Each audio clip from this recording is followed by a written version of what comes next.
केदारनाथ भारतातील सर्वात लोकप्रिय तसेच दुर्गम तीर्थक्षेत्र. इथे खूप दुरून भक्त सगळ्यात कठीण यात्रांपैकी एक मानली जाणारी ही यात्रा पार करून येतात फक्त श्री बाबा केदारनाथ मंदिराची एक झलक बघण्यासाठी. केदारनाथची यात्राच म्हणजे एक मनोरंजक कहाणी आहे.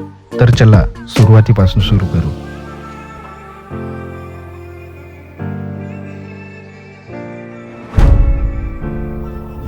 हर हर महादेव मित्रांनो, पुन्हा एकदा माझ्या चॅनलमध्ये आपलं स्वागत आहे. बऱ्याच दिवसापासून आमच्या कुठेतरी फिरायला जायचा प्लॅन होता आणि स्वप्नील, ज्याला तुम्ही SK फोटोग्राफी म्हणून ओळखता, त्याने आम्हाला सजेस्ट केलं होतं की केदारनाथला जायचं. आणि केदारनाथ म्हणजे तुम्हाला माहीतच असेल, आता तुम्ही व्हिडिओमध्ये वगैरे बघत असाल. तर केदारनाथचा प्लॅन त्याने सजेस्ट केला. आमच्या व्हॉट्सअप ग्रुपमध्ये त्याने हे मेसेज शेअर केला की आपण केदारनाथला जाऊ म्हणून. तर व्हॉट्सअप ग्रुपमधले मेंबर अर्पित, प्रतीक, अमित, शोभित, कुलदीप, कुणाल हे सगळे या गोष्टीसाठी तयार झाले. केदारनाथला जायसाठी दिल्लीची तिकीट बुक करावी लागते. तर दिल्लीला जायची तिकीट बुक करण्यासाठी आम्ही वडसाच्या रेल्वे स्टेशनवर गेलो आणि तिथे जाऊन 10 मेला आम्ही दिल्लीची तिकीट बुक केली. 1-1.5 वर्ष डिस्कशन करून फायनली केदारनाथची तिकीट बुक करायसाठी तो प्रतीक लाईनीत लागला आहे. इकडे आम्ही बसलो ना. लगेच पुढच्या महिन्यात 6 तारखेला आम्ही केदारनाथसाठी निघणार आहे. भेटू केदारनाथमध्ये 2 महिन्यानंतर. तिकीट बुक झाल्यानंतर 2-3 दिवसांनी आम्हाला समजलं की केदारनाथला खूप जास्त गर्दी होत आहे आणि तिथच्या गव्हर्नमेंटने रजिस्ट्रेशन कंपल्सरी केलं आहे. कारण की ज्यांचं रजिस्ट्रेशन नव्हतं त्यांना ते लोक परत पाठवत होते, म्हणजे एकदम जवळ जाऊन त्यांना ते वापस पाठवत होते. आमच्या काही रजिस्ट्रेशन झालेला नव्हता. आमची बुकिंग होती 6 जूनची. तर 6 जूनच्या नंतरचे तारीख रजिस्ट्रेशनसाठी अवेलेबल नव्हते, त्याच्यामुळे आम्हाला समोरची तारीख चूज करणं आवश्यक होतं. तर आम्ही तिकीट कॅन्सल करायचं ठरवलं. 23 मेला आम्ही पुन्हा एकदा बसलो डबल रजिस्ट्रेशन करण्यासाठी. तर यावेळी आम्ही पहिल्यांदा रजिस्ट्रेशन केलं, नंतर तिकीट बुक केली. तर 23ला आम्ही बसलो, सर्वात आधी रजिस्ट्रेशन केली आणि त्याच दिवशी आम्ही निघालो पुन्हा एकदा वडसा रेल्वे स्टेशनवर. आणि वडसा रेल्वे स्टेशनवर जाऊन आम्ही 25 जूनची आमची तिकीट बुक केली. तर आता प्लॅन ओके झाला होता.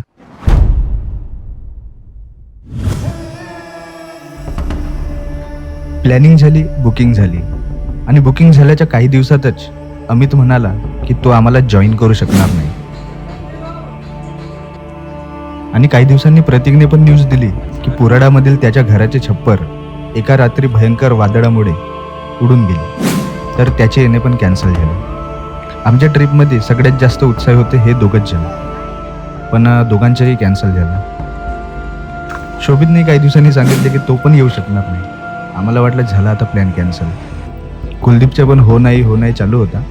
आता राहिलो होतो अर्पित, कुणाल, कुलदीप, मी आणि स्वप्नील. आम्ही 5 जण बसून डिस्कस केलं की आपण या ट्रिपला जाऊ शकणार की नाही. पण सगळ्यांच्या विचारविनिमय करून आम्ही ठरवलं की जायचंच.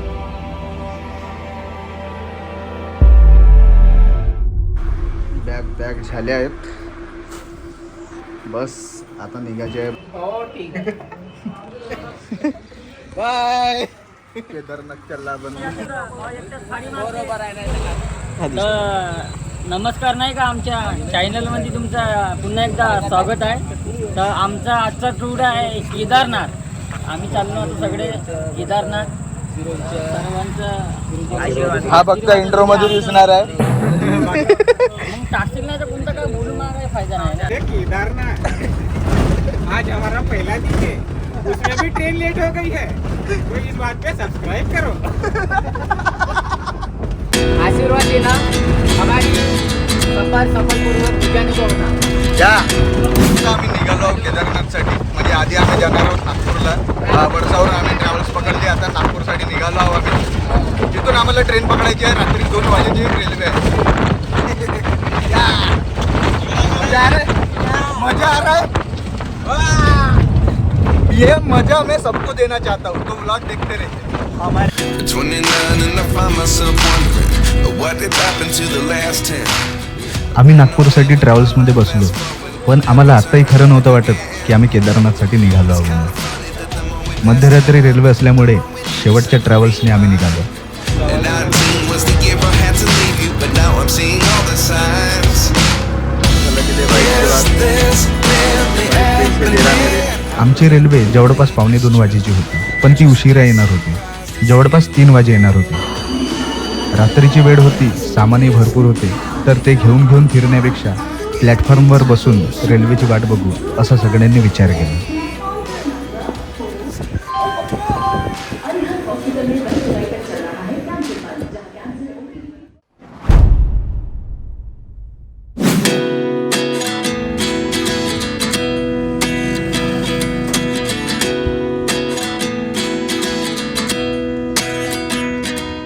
लहान असताना उन्हाळ्याच्या सुट्ट्या लागल्यावर झुकझुक झुकझुक अगीन गाडी हे गाणे नक्की आठवायचे. आणि मी आता बघत होतो की ह्या झुकझुक अगीन गाड्या तर आता मुक्यात झाल्या, म्हणजे सगळे गाड्या विद्युत गाड्या झाल्या. इतके जण रोज कुठे जात असतील, एवढी गर्दी पाहून मला हा प्रश्न नेहमीच पडतो. असे विविध प्रश्न उत्तरे शोधत अर्पित कुणालसोबत गोष्टी करत 2:30 वाजले आणि आमची रेल्वे 10 मिनिटात पोहोचणार असे बोर्डावर लिहून आले. I'm just as surprised as you.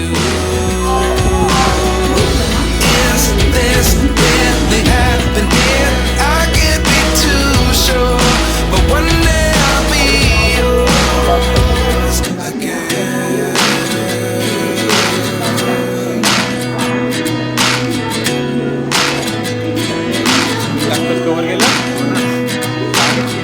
Life lessons come one in a dozen. The other 11 get something from 2:45 railway आली. for an answer. Maybe the biggest question was in the last chapter. You gave me the soul I have today. Without you I never could have moved away. But now I seek what you teach. I do believe I always should have stayed. Yeah. आता आमची railway आणि अजगरम निजामुद्दीनला आता आम्ही finally Is this really happening? I can't आम्ही वाट पाहून त्रासून गेलो होतो आणि मोबाईलच्या चार्जिंग्स पण उतरून गेल्या होत्या. तर सगळ्यांनी सगळ्यात आधी चार्जिंग लावल्या. सगळ्यांचे सामान एका जागी ठेवले होते. तर सामानाकडे लक्ष देत एकजण जागणार आणि बाकी झोपणार असं ठरवून अर्पित आणि मी जागलो, बाकी झोपलो. काही असो, प्रवास मात्र सुरू झाला होता. आता वाटत होतं की आम्ही खरंच केदारनाथ चाललो. मला झोप येत नव्हती, पण रात्री मोबाईलने काही शूट पण करू शकणार नव्हतं, म्हणून मी मोबाईलला रेस्ट द्यायचं ठरवलं.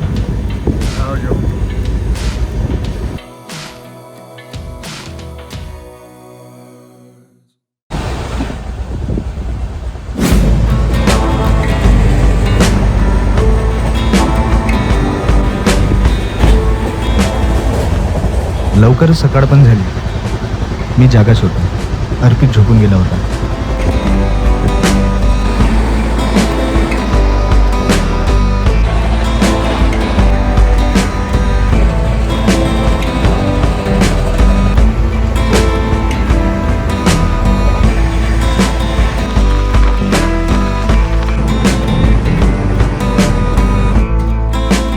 आमची रेल्वे आता मध्य प्रदेशमध्ये होती.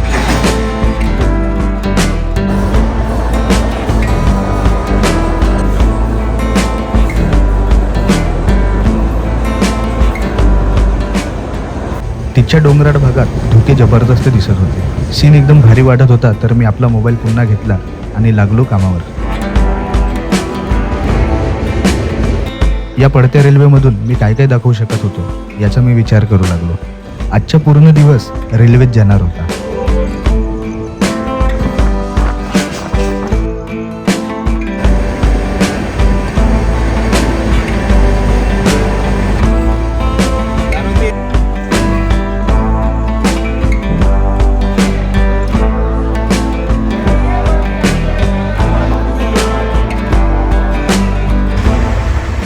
बाकी सगळे जागे झाल्यावर मी डाटा ट्रान्सफर मारायसाठी घेतला.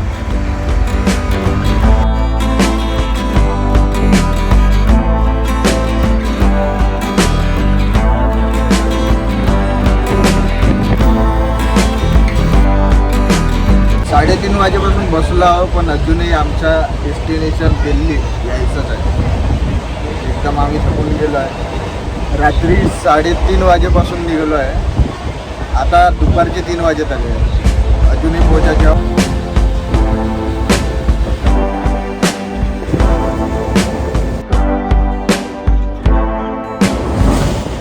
रेल्वेचा प्रवास किती भारी वाटतो ना. खिडकीतून पडणारे शेत्या, घरे, जंगल, नद्या, गाड्या हे बघण्यात अलगच मजा येते.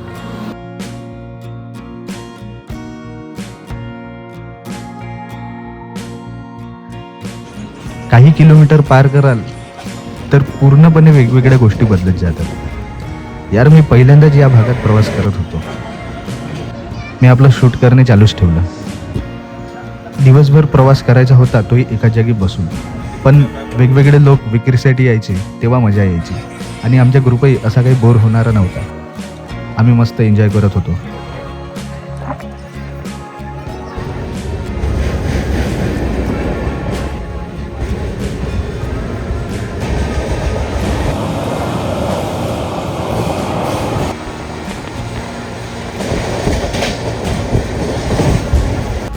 भूक लागली तेव्हा खाणे, चाय प्यायची तलब आली तेव्हा चहा पिणे, खिडकीतून बाहेर नजारे बघणे, याच्यातच आमचा टाईम चांगला जात होता. झोप आली तर झोपणे पण, अशी मौज मजा आमची चालू होती.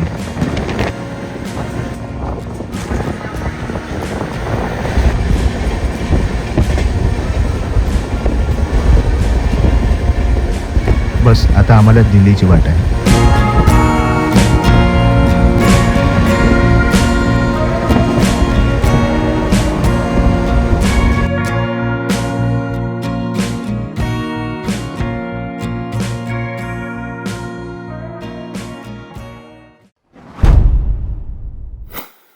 बरोबर 6:45 वाजे आमची रेल्वे हजरत निजामुद्दीन या रेल्वे स्टेशनवर पोहोचली.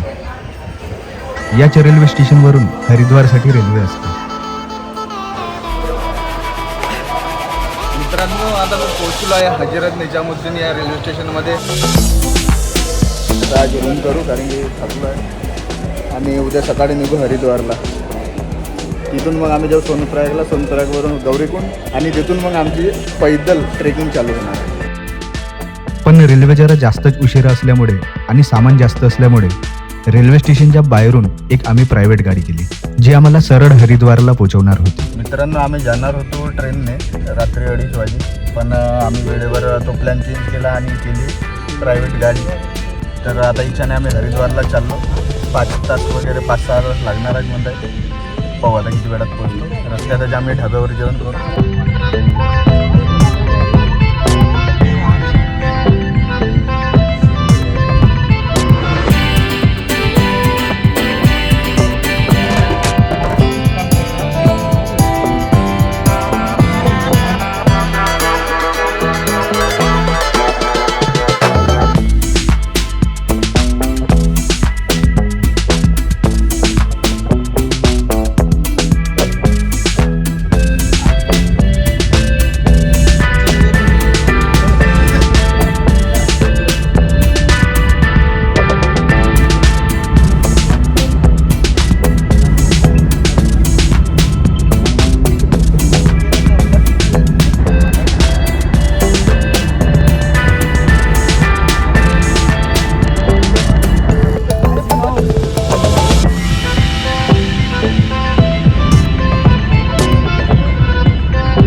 दिवसभरच्या प्रवासात मी काही झोपलो नव्हतो, त्यामुळे शेवटी या गाडीत झोपून गेलो. म्हणून समोरचा प्रवास काही रेकॉर्ड केला नाही आणि कधी हरिद्वारला पोचलो काही समजलंच नाही.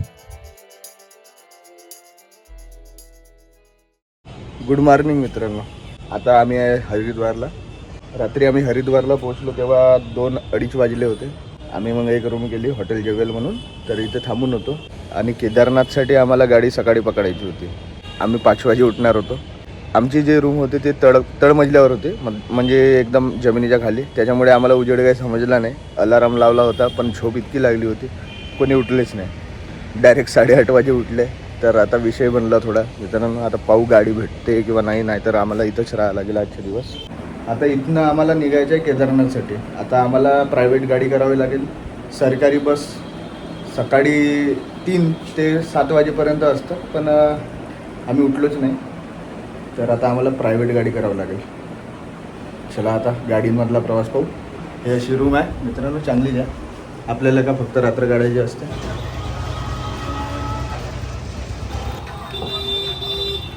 मित्रांनो रात्री आम्ही या हॉटेलमध्ये थांबलो होतो. अभी हम निकल रहे हैं.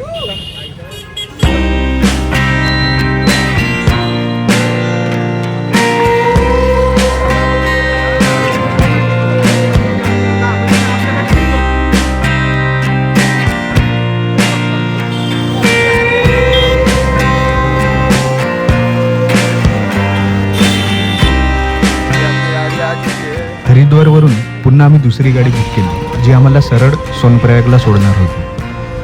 आमच्या सोनप्रयागसाठी प्रवास सुरू झाला. आमचे ड्रायव्हर होते सचिन. आता आम्ही सोनप्रयागसाठी आमची गाडी आहे सचिन भाऊ. नजारा देखो.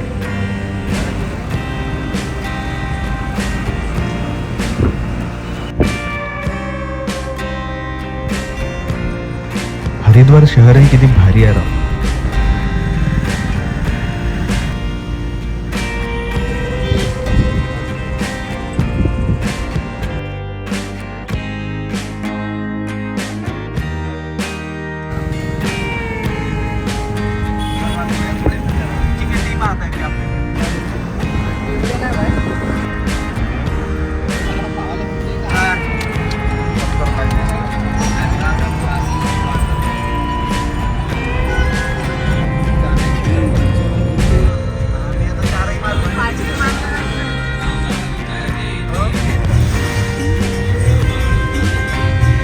आतापर्यंत पाऊसही सुरू झाला होता.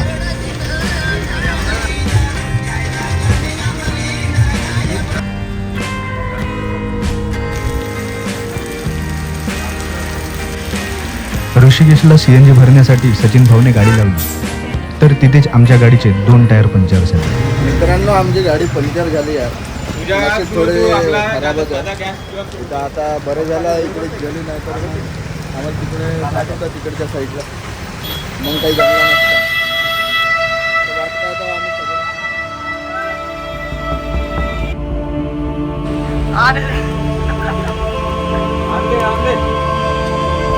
हे बघा मित्रांनो, पंचरवाला अवेलेबल नाही आता. एवढा गडचिरोलीच्या फेमस माणसाठी आणायला लागत आहे टायर स्वतः काढून.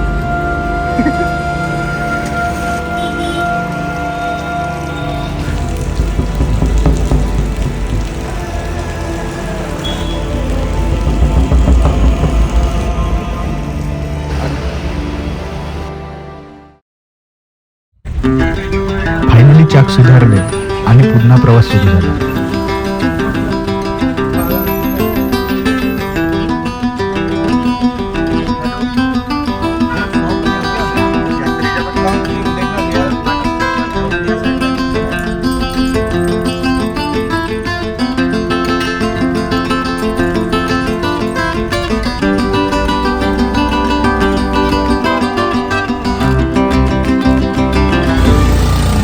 जसे आपण ऋषिकेश सोडतो तिथून आपण डोंगर चढाईच्या भागावर लागतो आणि बस आता आपल्याला डोंगराळ प्रदेशात भेटतो.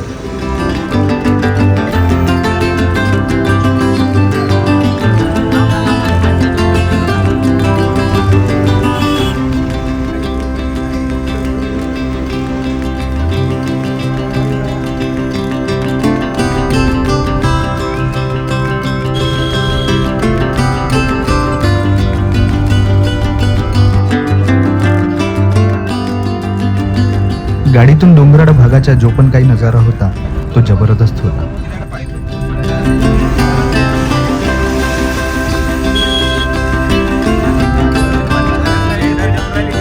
भूक लागल्यावर एका डोंगरातील भागातल्या हॉटेलमध्ये सचिन भाऊने गाडी थांबवली.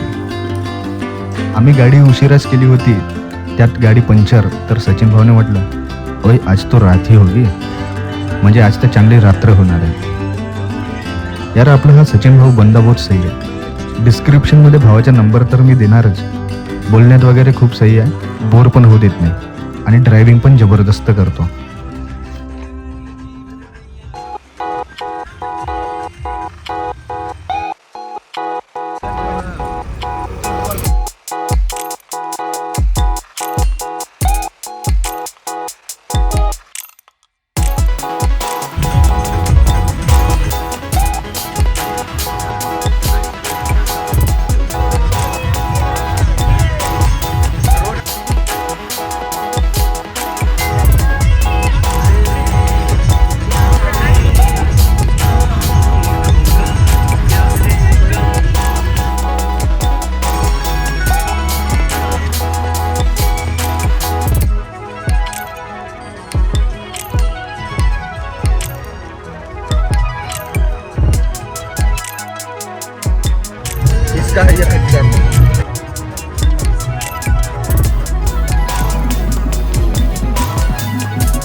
ठिकाणी या भावाने गाडी थांबवली.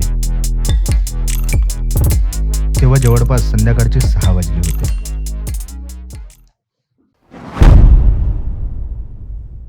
सचिन भाऊने देवप्रयाग या जागी गाडी थांबवली.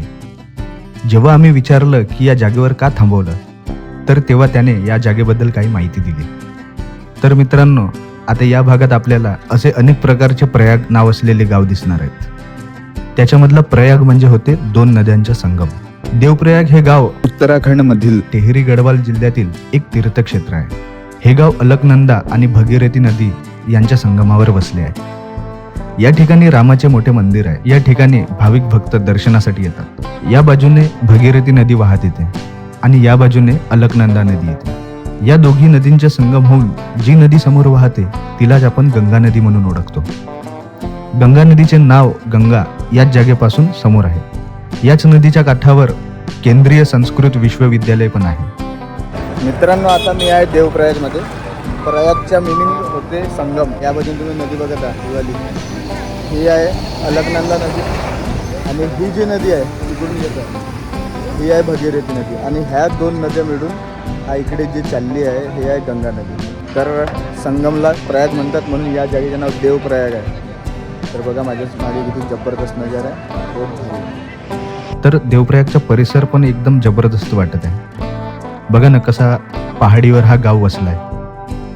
तर मित्रांनो, असा हा देवप्रयाग.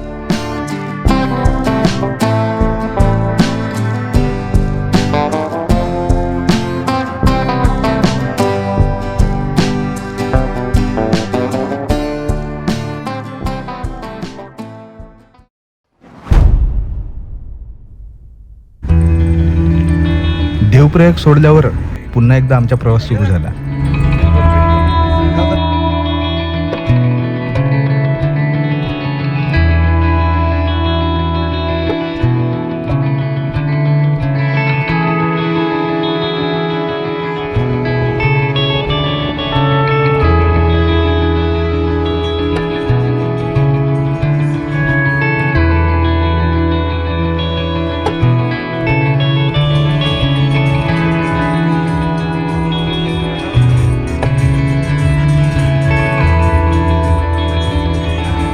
मित्रांनो, आता मी आहे श्रीनगरमध्ये. अंधार पडल्यावर आम्ही श्रीनगरला थोड्या वेळ थांबलो. तिथं चाय आणि नाश्ता केला. जम्मू काश्मीर कसा काय आला याचा मला विचार आला. तर मी मॅपमध्ये गेलो आणि चेक केलो श्रीनगर. पण हा श्रीनगर वेगळा होता. आतापर्यंत अंधार पडला होता. या भागात डोंगर खचण्याचे प्रमाण इतके जास्त आहे की सचिन भाऊ म्हणाला, जितक्या लवकर आपण पोहोचू तितकं बरं होईल.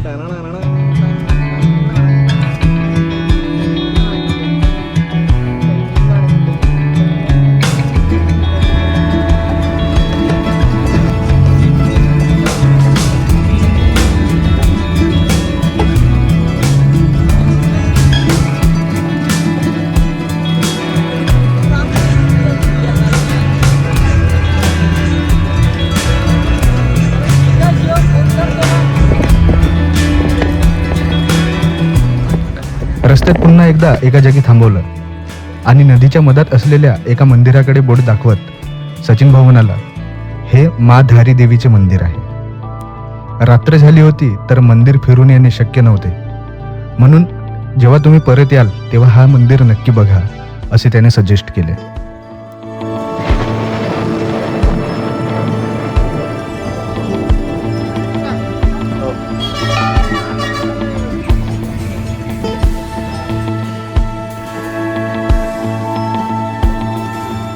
डोंगरावर गाव बसलेले होते. रात्री घरामधल्या लाईट्समुळे नजारा एकदम भारी वाटत होता.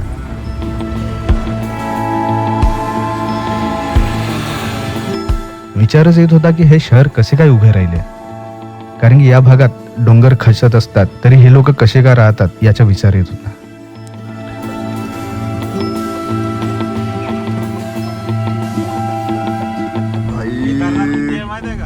हा 3583 मीटर म्हणजे 3 किलोमीटर वरती आहे.